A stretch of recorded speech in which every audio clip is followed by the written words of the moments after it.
everybody, welcome back to Ishan's Kitchen. Today we're going to teach you how to make Milo Balls.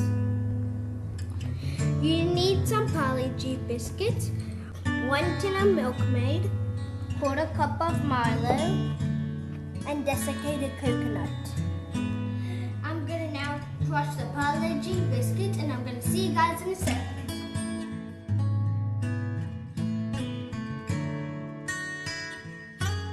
Got my crushed biscuits ready.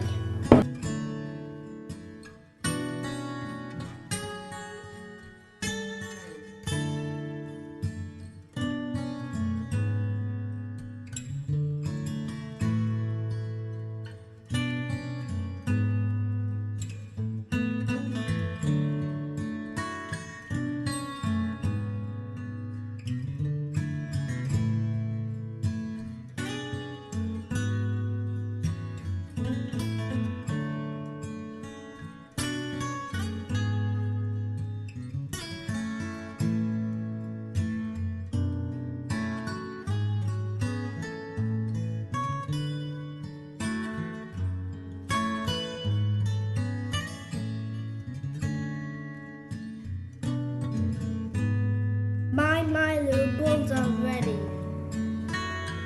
Leave a like on my video, subscribe and comment down below. Please follow my Instagram for new regular photos. Bye!